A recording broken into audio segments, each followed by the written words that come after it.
एक अवसर दिया। वंदे मातरम ये दो शब्द मात्र नहीं, एक मंत्र है। जब बंकिम चंद्र चटर्जी ने इसे 1870 में रचा और जब 1896 में गुरुदेव रविन्द्रनाथ टैगोर ने इसे मंच से पहली बार गाया, तब ये कोई सरकारी आदेश नहीं था, ये उस समय के दबे हुए भारतीय आम जनता की पुकार थी। अध्यक्ष महोदय, वंदे मातरम एक ऐसा राष्ट्रगीत जिसने जाति, धर्म, भाषा की दीवारों को तोड़ दिया। अंग्रेजी हुकूमत ने डिवाइड एंड रूल की नीति से हमें बांटने की कोशिश की थी। ऐसी स्थिति में एक हुंकार, एक मंत्र की जरूरत थी जो पूरे देश को जोड़ दे। वंदे मातरम वही मंत्र बना। इस गीत ने अनगिनत स्वतंत्र सेनानियों को प्रेरणा दी और भारत की राष्ट्रीय पहचान तथा एकता के प्रतीक को बनाया। जब भी वंदे मातरम गुजा, परतंत्र भारत के नौजवानों में जोश भर गया, डर की बेड़ियां टूटी और मातृभूमि के लिए बलिदान का जज्बा जाग उठा। यह कोई साधारण गीत नहीं, अध्यक्ष महोदय, देशभक्ति की चिंगारी थी जिसने विदेशी साम्राज्य की नींव को हिला दिया। रुकिए और जरा ध्यान से सुनिए। क्या आप हमारी इन खबरों से अपने व्यापार को भी बढ़ाना चाहते हैं? तो आप भी खबरों के दौरान इस तरह के एलिमेंट्स पर अपना विज्ञापन दे सकते हैं, या फिर ऐसे खबर के 1 मिनट बाद अपना पूरा विज्ञापन डलवाएं, जो कि 8 लाख से ज्यादा सब्सक्राइबर्स और फॉलोअर्स वाले द फैक्ट इंडिया चैनल्स और पेजेस से राजस्थान के कोने कोने में पहुंचेगा और इससे आपका व्यापार, ब्रांड सब कुछ बढ़ेगा। अध्यक्ष महोदय, इतिहास खुद को दोहराता है, लेकिन इस बार किरदार बदल गए हैं। आजादी की लड़ाई में वंदे मातरम का ये नारा ब्रिटिश राज के लिए एक बड़ी चुनौती थी। ब्रिटिश राज इससे डरती थी क्योंकि यह नारा धर्म, प्रांत, जाति और भाषा के भेद को मिटाकर भारत को एकजुट करती थी। ब्रिटिश राज का हथियार था फूट डालो राज करो, मतलब डिवाइड एंड रूल, और आज भी देश में वही होता दिख रहा है। अध्यक्ष महोदय, मौजूदा बीजेपी सरकार भी धर्म और जाति के आधार पर देश को बांटकर उसी डिवाइड एंड रूल की राह पर चलती नजर आ रही है। अध्यक्ष महोदय, ब्रिटिश राज की तरह अब मौजूदा सरकार भी वंदे मातरम की सच्ची ताकत से शायद डरती है, क्योंकि यह नारा एकता का प्रतीक है। यही वजह है कि इन्होंने एकता को मजबूत करने की बजाय उसी नारों को इस्तेमाल कर देशवासियों को बांटने के लिए कर दिया है। ये देशभक्त का सर्टिफिकेट बांटते हैं कि कौन देश को मानता है और कौन नहीं, लेकिन ये देश की जनता अच्छी तरह समझ चुकी है कि जो लोग देशभक्त को सर्टिफिकेट की कैद करते हैं वो असल में देश की एकता से खौफ खाते हैं। अध्यक्ष महोदय, मैं कहना चाहूंगी, तुम संसद में घूम रहे हो वंदे मातरम की शोर से, तुम संसद में घूम रहे हो वंदे मातरम की शोर से, और देश जल रहा है महंगाई के, बेरोजगारी के जोर से। ये कैसा प्रेम है उस माँ से, ये कैसा प्रेम है उस माँ से जो भूखे बच्चों को सुलाती है। तुम्हारी नीति तो बस अमीरों की तिजोरी को प्यार से सहलाती है। अध्यक्ष महोदय, मैं आपको ध्यान वाली बात कहती हूँ। संविधान निर्माताओं ने राष्ट्रगान और राष्ट्रगीत को जनता पर थोप जाने लायक नहीं समझा।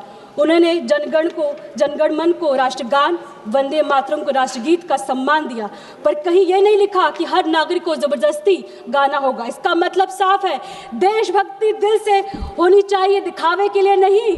आजाद भारत ने इसे लोगों की पसंद और श्रद्धा पर छोड़ने का बेहतर समझा। अध्यक्ष महोदय, हमारे राष्ट्रगीत वंदे मातरम के 150 वर्ष पूरे होने पर मैं आप सभी को बधाई देती हूँ। यह हमारे लिए गर्व का विषय है, पर क्या केवल गर्व कर लेना पर्याप्त है? जिस भारत माँ की हम बात करते हैं, उसकी संतानों की आज क्या स्थिति है? देश से किए वादों और स्वतंत्रता के मूल्य को हम कितना निभा पाए? अध्यक्ष महोदय, आज की बहस असल में वंदे मातरम को लेकर नहीं है।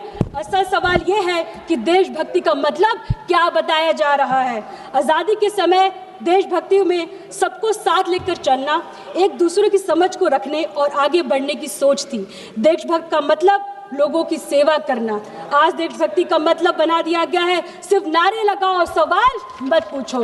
अध्यक्ष महोदय, संसद के शीतकाल सत्र की शुरुआत में ही सरकार ने जोर दिया कि पहले दिन वंदे मातरम पर चर्चा हो, इसलिए इन्होंने इस पर राजनीति गरमा दी, वह भी कुछ महीने पहले। क्यों? ताकि खुद को देशभक्ति का एकमात्र ठेकेदार साबित कर सके, जबकि विपक्ष चुनावी सुधार जैसे गंभीर मुद्दों पर चर्चा करना चाहती थी, यानी महंगाई, बेरोजगारी, प्रदूषण, चुनावी सुधार बाद में, पहले वंदे मातरम पर सियासत होना जरूर है इनके मुकाबले। ये स्पष्ट है कि मौजूद हंगामा सिर्फ ध्यान भटकाने और भावनाओं को भड़काने का साधन है। अध्यक्ष, मुझे 2 मिनट बोलने दीजिए। अब जरा हकीकत पर नजर डालिए। अध्यक्ष महोदय, जो नेता दिन रात वंदे मातरम और भारत माता की जय नारा लगवाते हैं, उनकी नीति ने देश के लिए क्या किया है? बेरोजगारी चरम पर है, युवाओं को भविष्य अंधकार में है, अर्थव्यवस्था संघर्ष कर रही है, लेकिन भाषणों में सब अमृतकाल बताया जा रहा है, समाज में जहर घोला जा रहा है, भाईचारों को जगह नफरत पर जोर राष्ट्रभक्ति है। आज इस सदन के माध्यम से मैं सरकार से कहना चाहती हूँ, देशभक्ति को बांटिए मत, इसे जीना शुरू कीजिए। वंदे मातरम कहने का अधिकार हर भारत को उतना ही है जितना आपको है। मैं एक छोटे से निवेदन के साथ समाप्त करना चाहती हूँ, हम सब वंदे मातरम की भावना को दिल से अपनाएं। इस बहस की किसी धर्म या दल की लड़ाई मानने से बजाय इस भारत की एकता के प्रतीक बने। मैं इस देश के हित में सरकार को आगाह करती हूँ, राष्ट्र प्रेम को दिखावे की राजनीति से ऊपर उठे। अध्यक्ष महोदय, आपने वंदे मातरम को अपना नारा बना दिया, हमने इसे माँ की पुकार समझा। आपने इससे वोट मांगा, हमने इससे आजादी पाई। अध्यक्ष महोदय, आपने इसे बांटने का जरिया बनाया, हमने इसे जोड़ने की कसम खाई। आपने इसे मंच पर गाया, अध्यक्ष महोदय, आपने इसे मंच पर गाया, हमने इसे खेत खलियान और जेल और शहादत में जिया। अध्यक्ष महोदय, जब आप बहस करते हैं वंदे मातरम पे, तो मैं दिल से बात कहती हूँ, आप नहीं समझे थे ना आप समझेंगे। वंदे मातरम, जय हिंद, जय भारत, जय समाजवाद। धन्यवाद। दिलेश्वर कामत जी। धन्यवाद सभापति महोदय। दिलेश्वर कामत जी। सभापति महोदय, आपने मुझे देश की आज़ादी एवं भारतीय इतिहास के मानवीय काल तथा तत्कालीन वेदनाओं से ओतप्रोत आजाद। बिजनेस अच्छा हो सकता है, लेकिन अगर नाम नहीं दिखा तो पहचान कैसे बनेगी? अब टेंशन छोड़िए, द फैक्ट इंडिया आपके बिजनेस को देगा वो पहचान जो पूरे राजस्थान में हर किसी तक पहुंचे। न्यूज चैनल पर विज्ञापन, पॉडकास्ट और प्रमोशन के जरिए आप सीधे 5 लाख सब्सक्राइबर और 10 करोड़ से ज्यादा व्यूज तक अपनी पहुंच बना सकते हैं। तो देर किस बात की, आज ही द फैक्ट इंडिया से जुड़िए और अपने बिजनेस को बनाइए हर घर का नाम।